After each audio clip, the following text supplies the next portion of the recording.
তো আজকে আমরা চলে যাচ্ছি উত্তরবঙ্গের সব থেকে বড় হস্তশিল্প মেলা বিশ্ব বাংলা শিল্পী হাট, যেটা কাওয়াখালীতে অবস্থিত। আর সেটা তোমরা জানো যে জলপাই মোড় থেকে 3 বারটি গিয়ে রাইট সাইড টার্ন নিয়ে যে ওভারব্রিজ আছে তৃতীয় মহানন্দা সেতু পার হলেই এই মেলা। আর এই মেলায় প্রথমে ঢুকেই যেটা দেখতে পেলাম সেটা হলো এইরকম কাপের সেট, মাটির টেরাকোটার বিভিন্ন জিনিস এবং এইরকম বেতের বাঁশের প্রচুর সম্ভার নিয়ে এবছরের মেলা চলছিল। দারুণ সুন্দর লাগে সবসময় এখানে আসলে, কারণ বিভিন্ন এত শিল্পীদের তাদের নিজস্ব হাতের কাজ এবং সেগুলোকে আপন করে নিতে ঘরে নিজের শৌখিনতা বৃদ্ধির জন্য এর থেকে ভালো মেলা তো আর হয়ই না। এটাই তো। আর তার এছাড়াও চলছে অন্যান্য আরও মেলা শিলিগুড়িতে চলতেই থাকে, প্রত্যেকটাতেই আকর্ষণীয়। তবে হস্তশিল্প মেলা মানে হাতের কাজের এত সুন্দর সুন্দর নিদর্শন, আর একদম নিউ ইয়ার টাইমে এই মেলা সব সময় চলে, তো যার জন্য এই প্রচুর লোকের ভিড়ও থাকে। তো দেখো এখানে খুব সুন্দর বাঁশের বিভিন্ন কারুকার্য করা কানের দুল, গলার নেকলেস, এখান থেকে আমি একটা কানের নিয়েছি। আর আমি কি কি নিয়েছি সেটা নিয়েও আমি নেক্সট ব্লগে তোমাদেরকে দেখাবো যে এখান থেকে এবার আমি কি কি নিলাম। তো দেখো এখানে খুব সুন্দর সুন্দর একদম নতুনত্ব দেখলাম। একদম দেখো যে ঝুড়িগুলো হয় যে বাঁশের, সেই রকম আদলেই ছোট্ট ছোট্ট করে এত সুন্দর করে নেক পিসগুলো নিখুঁতভাবে করে দিল। যেখানে বাঁশের দেখো চুড়ি, আর এই চুড়িগুলোর দাম আছে 50 টাকা করে। আর এখানে দেখো কত সুন্দর করে সেজে উঠেছে কাওয়াখালী এই শিল্পীহাট ময়দান। আসো দেখে নিই। আর এখানে দেখো এইগুলো তো মেয়েদের এখন জাঙ্ক জুয়েলারি কালেকশন সবসময়ই ফেভারিট। আর এইখানে দিদির কাছে আছে সুন্দর সুন্দর নেক পিস, হাতে তৈরি গহনা থেকে শুরু করে কানে, এছাড়াও আছে বিভিন্ন হ্যান্ড পেন্টিং, বেডশিট থেকে শুরু করে পিলো কভার, তো অনেক কিছুই তো তোমরা দেখতে পাচ্ছ। আর আরও তোমাদেরকে অনেক অনেক কালেকশন আমি দেখাবো, চলো এগিয়ে যাই। আর ততক্ষণে দেখতে থাকো কত কত জুয়েলারির সম্ভার। এখানে আসলেই আমার চোখ তো একদম থেমে যায়, আর এখান থেকে নেব না এইরকম তো হতেই পারে না। তারপরে এখানে চলে গেলাম। দেখো এখানে ঢাক ঢোল থেকে শুরু করে বাঁশের বিভিন্ন জিনিস, যার যেটা প্রয়োজন সেটাই নিচ্ছে। আমরাও এখানে ডামরুগুলো দেখলাম। এবং এখানে দেখো ছোট ছোট কাঠের তৈরি পুতুল এবং বাঁশের তৈরি ল্যাম্প থেকে শুরু করে পুরো ঝুড়িগুলো সব কিছুই এখানে এত সুন্দরভাবে, তো যার যেটা প্রয়োজন তোমরাও চলে আসতে পারো।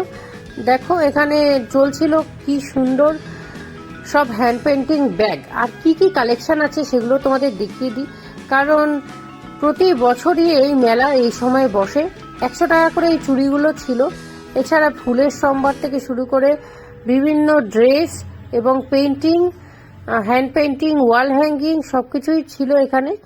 আমি একটা এই জিনিসটা যেটা দেখতে পাচ্ছ সেটা আমি নিয়েছি, এবং এই যে কালেকশনটা এই দাদা যে বানিয়েছে এটা আমার কাছে খুব সুন্দর লেগেছে, একদম নতুনত্ব।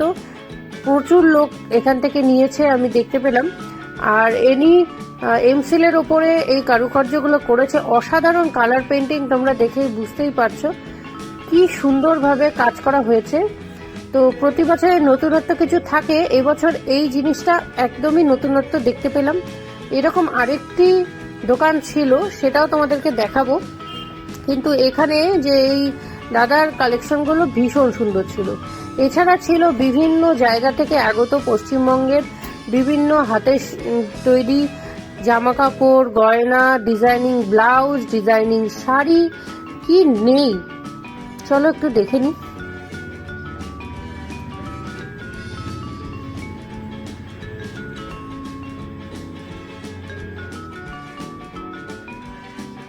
কলকাতাতেও বিভিন্ন সময়ে মেলা হতেই থাকে, কিন্তু উত্তরবঙ্গের এই হস্তশিল্প মেলাটা খুবই আকর্ষণীয় থাকে সবার কাছে, কারণ সবার অপেক্ষায় থাকে সবাই যে কবে এই মেলাটি আসবে এবং এত সুন্দর সুন্দর জিনিস নিজে করে নিতে পারবে। এখানে আছে কার্পেট থেকে শুরু করে পাপোশ, এবং এখানে বড় বড় পটস, প্রচুর সম্ভার, মানে একটা ছেড়ে একটা এত সুন্দর। এখান থেকে আমি আর একটা জিনিস নিয়েছি যেটা হলো কার্পেট, আর সেই কার্পেটটা আমি তোমাদেরকে দেখাবো আরও একটি ব্লগে বলে দিলাম কি কি কেনাকাটা করেছি সেটা দেখাবো, না হলে এই ভিডিওটি প্রচুর লং হয়ে যাবে। কিন্তু কত সম্ভার তুমি দেখো, কার্পেট, পাপোশ থেকে শুরু করে বিভিন্ন রকম ম্যাট, এত সুন্দর সুন্দর ম্যাট। আর এগুলো ঘরে সাজালে সত্যি এইগুলোর শোভা অনেকটাই বেড়ে যায় ঘরের, কারণ এগুলো সব হাতে তৈরি। আর চলো আরো দেখে নিই আমরা কি কি আছে।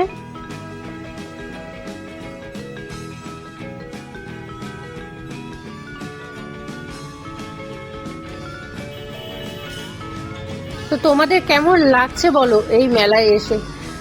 আশা করি খুব ভালো লাগছে। ভালো লাগলে অবশ্যই চ্যানেলটি সাবস্ক্রাইব করে দিও, কারণ শিলিগুড়িতে বা উত্তরবঙ্গের বিভিন্ন জায়গায় ঘুরে আমি তোমাদেরকে দেখাবো আর দেখাতে থাকি, তার জন্য তোমাদের ভালোবাসাও পাচ্ছি। অনেক অনেক ধন্যবাদ। অবশ্যই চ্যানেলটি সাবস্ক্রাইব করে রাখো আর একটা লাইক করে দিও তোমাদের ভালো লাগলে।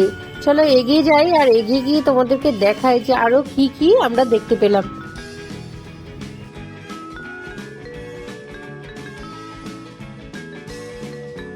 দেখতে পাচ্ছ এখানে পটচিত্র, কাঠের মালা, কাঠের জিনিসপত্র এবং চা পাতা গাছের যে গোড়া থাকে সেই গোড়া দিয়ে তৈরি এইরকম টি টেবিল, এছাড়া বসার চেয়ার, ডাইনিং টেবিল থেকে শুরু করে বিশাল সম্ভার থাকে এখানে, কারণ এটা অনেকটা বড় এরিয়া আর প্রচুর কার্পেট, পাটি এবং অনেক কিছুই থাকে। তো এই দাদার কাছ থেকে আমি এখানে একটা পাটি নিয়ে নিলাম আর খুবই সস্তায় পেলাম।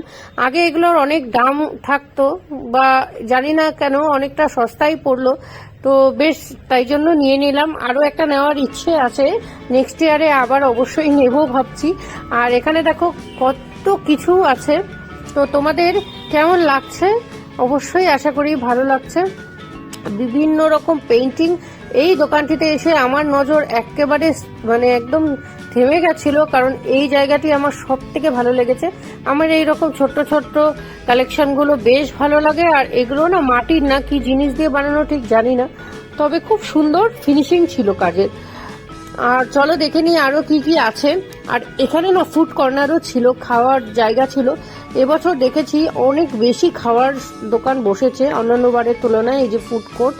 তো এখান থেকেও আমরা কিছু খেলাম, কিন্তু আমাদের লেট হয়ে গেছিল, তাই ঠান্ডার মধ্যে বাড়িও ফিরতে হবে। তাই কালেকশন দেখতে দেখতে আমরা বাড়ি ফিরছি। দেখা হচ্ছে পরবর্তী ব্লগে। খুব ভালো।